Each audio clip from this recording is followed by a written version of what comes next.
On Sunrise, thieves who pose as repairmen, what they've managed to steal from several local stores. Plus, he was the radio voice of the Blazers for more than 2 decades. Rip City remembers longtime announcer Brian Wheeler, the impact he had on everyone who worked with him. Your news starts now.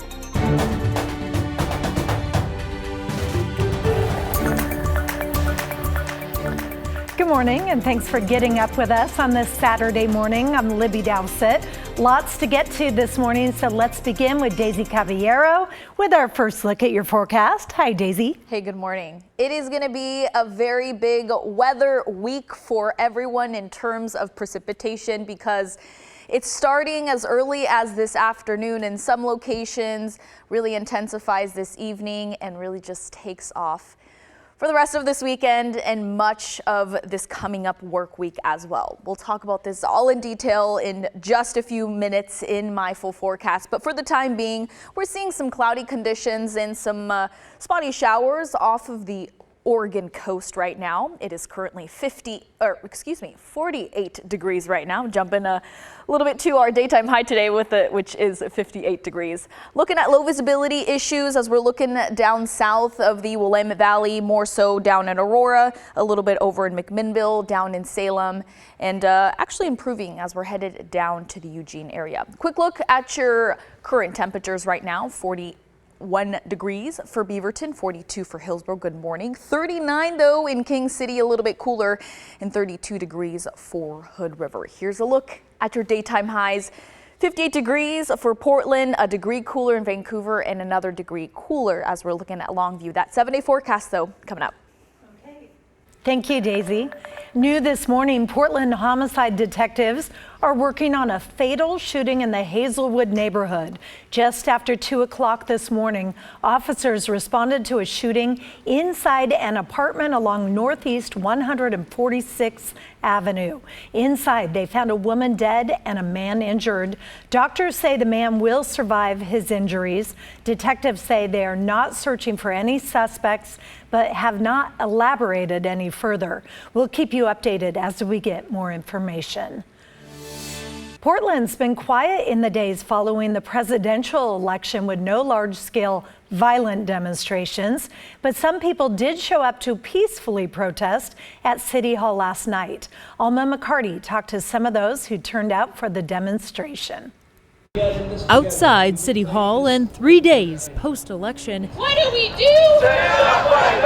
Members of local grassroots organizations rallied for what they say would be meaningful change. We are here because we've been fighting for years for health, housing, and education, and whether it was Trump or Biden before this, we haven't been getting it, and we're wanting to push to actually get that realized. The solution is not more war and more aggression and more xenophobia, right? It's also not more like criminalizing of migrants or people here. It is actually looking at the problems people are facing every day and finding solutions to that. Problems, they say, like rising inflation and rising costs of rent and food. So many of us are really bearing the brunt of the economic crisis. We're living paycheck to paycheck. We can't, face the increased rent, struggling to put food on the table. And so we're really here to voice that neither the Republican or Democratic Party is the solution to our problems. It's really organizing together as people power. Money for health and education! Not for war and occupation! Before the former president takes office once again, demonstrators vowed to keep resisting, pushing to end war, repression, and genocide. I have hope because we say when we rally that the people united will never be defeated. We can really make the world, and we have to stop relying on these, politicians to step in and save us. And here in Oregon and Southwest Washington, Democrats are projected to win both of the closely watched toss-up congressional races. That's according to the Oregonian. Friday, Janelle Bynum was projected to win Oregon's 5th district, defeating Republican incumbent Lori Chavez Dreamer.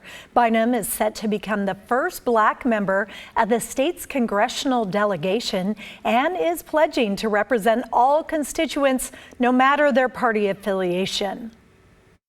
When they have enough money and they're not choosing between their medical bills and food, it's the economy. And so when we're talking about lowering prices and we're talking about making sure that we have competitive markets, those are the priorities that I have for Oregonians. We have reached out to Congresswoman Chavez Dreamer for comment after the Oregonian projected she would lose her seat. So far, we have not heard back. You can find a full list of election results up now on KGW.com. And we're still watching for calls in 10 out of the 12 Portland City Council seats, along with position 4 on the Clackamas County Commission. We'll keep you updated as the final ballots are counted.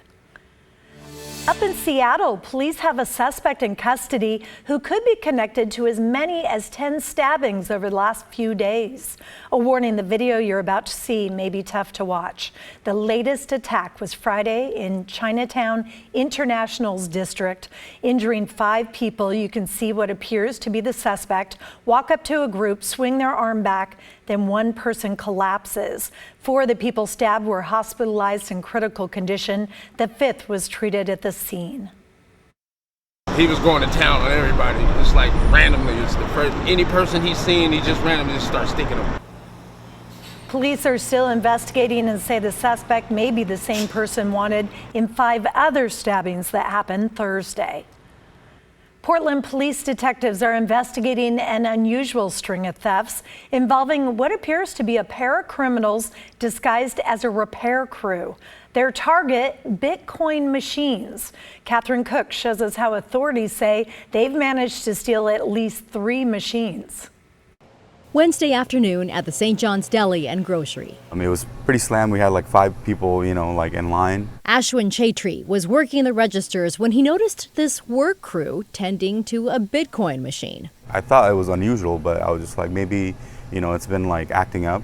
Ashwin's dad owns the store, so he figured he'd set up the call. He says the work crew even phoned ahead to say they were running late. The pair unbolted the machine, put it on a hand truck, and even vacuumed. They also handed Ashwin this invoice for their work. All of it, turns out, part of an elaborate scheme. And I was like, okay, seemed legit. But then the next morning, I come to find out that they actually came to steal the machine from us. Ashwin says there was about $400 inside. Customers use the machine to buy Bitcoin or send money. The store doesn't own it, but they rent the space to the company that does, Dynamic Exchange Network. We called the company and we were like, hey, what's going on? Like, why is the device not here? And they're like, what are you talking about? We never sent anybody out. Security video shows the crooks loading the Bitcoin machine into a silver Dodge Ram. The license plate number starts with 050. The company that owns those Bitcoin machines says last month, crooks hit this Jubit's truck stop on North Vancouver Way. Same MO. Security images show what appears to be the same suspects, a man and a woman, same hair, uniforms, and even shoes. You can see the bolts left behind after the crooks got away with this one. A rep with Dynamic Exchange Network tells us they look like the same people who stole a 3rd Bitcoin machine, this one from a service station in Albany. They left this phony invoice with store employees there. Because I don't want to see this repeating. Ashwin wants everyone to know about these guys, what they look like, what they're doing, and why they need to stop. How low can you go to steal from a business that's trying to survive in the world, In North Portland, Catherine Cook, KGW News. A key roadway on the Oregon coast is now fully open again. Repairs have been underway on a bridge along Highway 101 north of Manzanita for 2 months. During that time, the highway had been down to 1 lane by the bridge. ODOT says the repair work is finished. The problem started August 29th when a driver damaged the guardrail and took off. Anyone who has information should contact Oregon State Police. Some sad news to pass along this morning. Brian Wheeler, the man who spent decades as the radio voice for the Portland Trail Blazers has died. Known as Wheels to fans, he took over as the Blazers radio play-by-play announcer in 1998, filling the big shoes of Bill Schonely. Wheeler was on the mic through the Jail Blazers era, the Brandon Roy years, as well as the rise of Dame Time. He stepped away in 2019 for health reasons. We talked to Travis Demers, who is his on-air successor, and called Wheeler a mentor. And really went out of his way to help me put on the best broadcast that I could, because the listeners deserved it, the fans deserved it, and the broadcast itself deserved it. And that's the kind of person he was. And I think about those things and how generous he was as a man. And, the world lost a great man today. Demers also said Wheeler would still listen to every game, even though he was no longer announcing. Brian Wheeler was 62 years old.